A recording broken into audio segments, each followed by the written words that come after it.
And with one marathon ending, another one begins, and this one I've been waiting to do for a while. I go back with this series farther than any of the ones I've covered thus far, and that, of course, is Kirby. Kirby, that's the name you should know, and he's the star of the show. For the next few videos, anyway.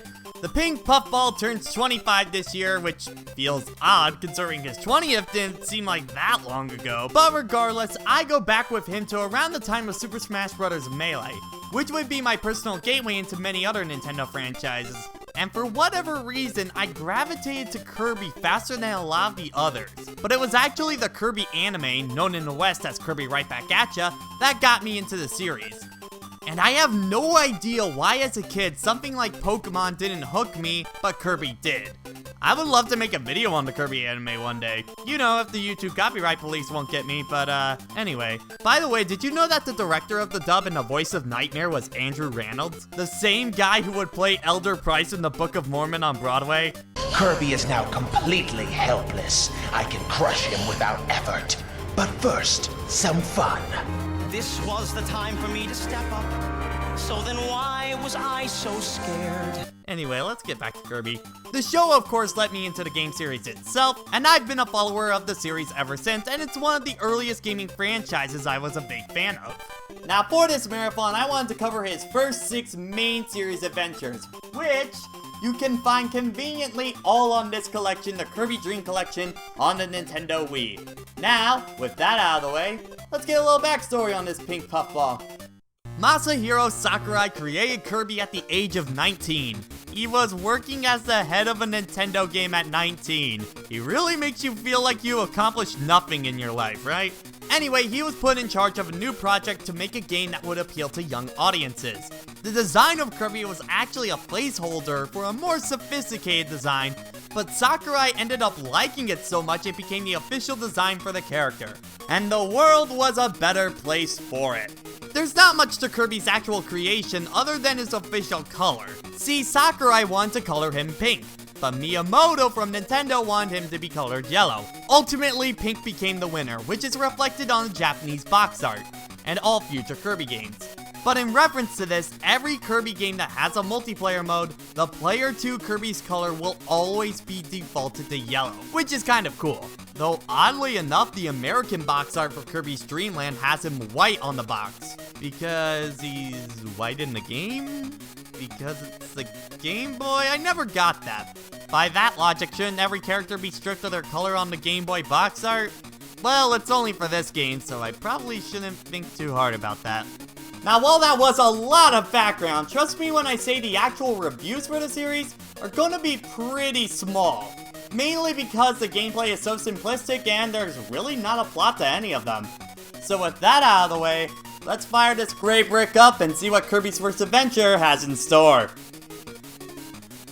So one day in Dreamland, King Deity uses his political power, I guess, to steal all of Dreamland's food, and Kirby seeks out to get it all back. That's it. Trust me when I say Kirby plots are simple and don't tend to really affect anything in the game itself. So, we're just gonna go on the presentation now, so yeah. So Kirby's Dreamland looks great for a Game Boy title. Everything is distinct and easy to spot, which is really important when you're dealing with a screen this small. Kirby himself pops out compared to everything around him, so it's easy to keep track of him. One thing in particular that I really love are the little animations at the beginning of each level that add a nice sense of charm to the game and are also just great sprite work overall. And of course, I can't forget the iconic dance when you finish a level. It's a little thing I have always loved throughout the series and it's still great. Though admittingly, playing it now, you can tell some of the limitations of the Game Boy easier. Mainly on stuff like Kracko. Before he transforms, you can see a solid white box around his eyes. It's not something that brings the game down overall, but my eyes are always focusing on that when that happens. But probably the best thing about Kirby's Dreamland presentation-wise is the music. It's very catchy, upbeat tracks that are all whimsical, youthful, and are just great. My personal favorites are Green Greens, Castle Lololo, Super Spicy Curry, and King Deity's theme. So the presentation is great for the hardware it's on. But how's the gameplay hold up? Kirby Dreamland was made with the intention that it would be someone's first video game, and as such, the mechanics of the game are pretty simple to understand. You have 4 point A to B levels with a boss fight at the end of each, and the 5th level is a sort of boss rush at the end before you fight King Deity. Kirby can primarily do 3 things: suck up, spit out, and puff up. By pressing the B button, Kirby can inhale an enemy whole. If you press the button again, you can spit out the enemy as an attack. Now you can press down to get rid of an enemy that you have in your belly, but it's not really recommended. At least not yet. And unlike most platformers, especially for the time, Kirby can actually fly. While in the air, press up, and then you can either hit up or B repeatedly to have Kirby fly for as long as you like. There are a few power-ups to take advantage of, such as health refills, 1-ups, a bomb that can take out anything in a horizontal path, but there's also Spicy Curry that makes Kirby shoot out fire, and the leaf that lets you do the same thing but fly as well. Kind of like a 2D shooter, which is exactly what the Kabula fight is like. And then there's extra mode that you can access by getting a code once you beat the game. And if you beat that, you can get configuration mode, where you can adjust your lives and health limit on your next playthrough of extra mode. And that's about it for Kirby's Dreamland. So what's good in Kirby's debut? Now, first games in the series tend to have a lot of things that just don't feel all there when revisiting them. Thankfully, Kirby's Dreamland still has a lot of what makes the game fun to this day. For one, the game is very easy to pick up and play. It's simple, easy to understand, and most people will get the basic mechanics of the game down in just a couple of minutes. And you know, it's very light on anything cheap. I didn't encounter any enemies that made me hate Kirby's limited options, and it's an adventure that I think almost anyone will be able to get through with little trouble. But if you think outside the box, you are rewarded for doing so, such as the moon in Stage 4. It's actually a door that you can go into to get health refills and 1-ups. I love stuff like that. Next, I love the game's presentation. I know it's on the Game Boy and they didn't have much to work with, but they made use of what they had. Even today, it's very easy on the eyes and ears, and it has a great sense of charm that's carried throughout the entire series. The game has good pacing, and there's not really a part where I think the game really slows down at all. And while the game is admittedly really short, it does make it for a quick way of killing time, and I find myself heading back to it quite a bit.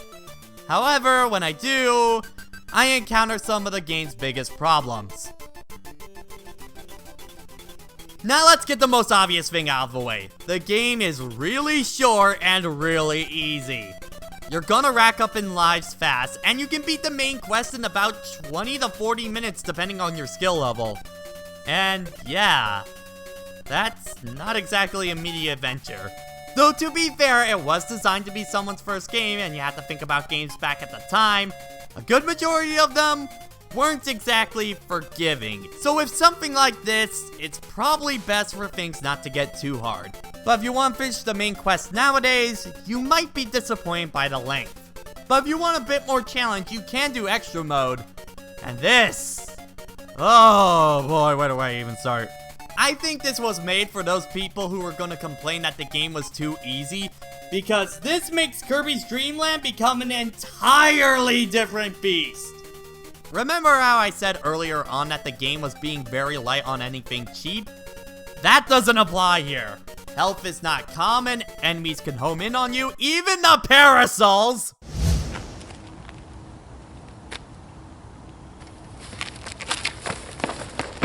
They place enemies in patterns where you can't take them out safely. They put enemies in places where you can get knocked back into death, and bosses. Oh, the bosses. I don't know who, but some guy thought it'd be a good idea to speed up their patterns by like 3 or something, because they're going faster than they probably should. Even the first mini-boss gets insane. Like, look at this. I didn't change the video or anything like that. It's moving that fast. And for the main bosses, Wispy Wood sends out Gordos that take out half of your health. Lololo and Lalala speed up to the point where it just becomes a waiting game. Kabula really puts your dodging skills to the test. And both forms of Kracko. I mean, just... ugh. Honestly, this mode completely blindsided me by the difficulty. And in hindsight, it does kind of have a novelty to it, because Kirby rarely ever gets this hard, so it can provide fun there for the diehard fans.